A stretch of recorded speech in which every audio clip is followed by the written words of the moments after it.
Magandang umaga mga idol. So sa panahon o sa araw na ito, maglalan prep tayo ng ating taniman ng siling pinatubo ipuan.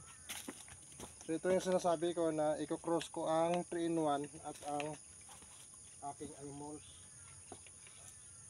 So ito ang 3-in-1 at ito may animals na to, yung mga tira-tira.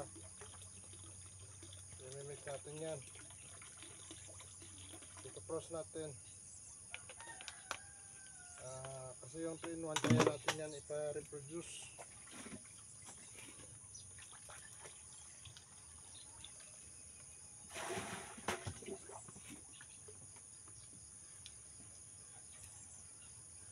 Sa katunayan, hindi lang ito basta-basta animals.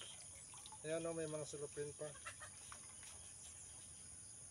at may mga uod din. Dahil ito ay may may piece amino acid pa ito.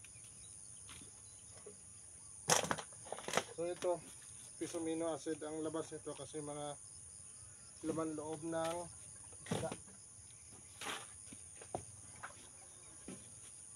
So kumpleto, may piece amino acid, may 3-in-1, may indigenous microorganism.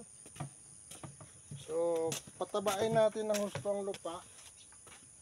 Dahil kapag mataba ang lupa, magandang resulta natin pananim.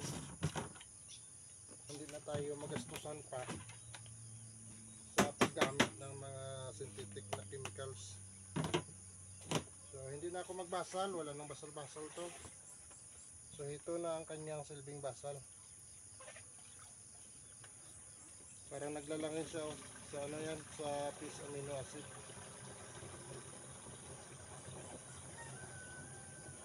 So matagal ito dahil so ipopost ko lang video para hindi tayo humaba ng husto. So dito ang nilalan prep natin, taniman natin ng pinatubo ipuan. Yan.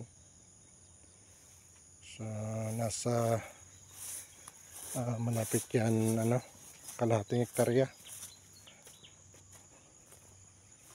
Yan o. Yun yung dyan, yun yung sili panigang ko. Yan. At pag land prep ay pakainin natin o lagyan natin ng microbes ang lupa, yung mga good microbes. Yan. Pagkatapos natin ulit pa traktor para mabaliktad ang lupa. Pag na traktor, sprayan natin ulit. So hanggang pwede ng taniman kasi inaantay natin yung ating seedling na lumaki. Yung maganda ang pundasyon ng kanyang ugat. Ayan, mag-spray ako. Dali, wala kasi akong cameraman, ako lang mag-isa dito sa bukid. So post ko ulit at kukunin ko pang sprayer.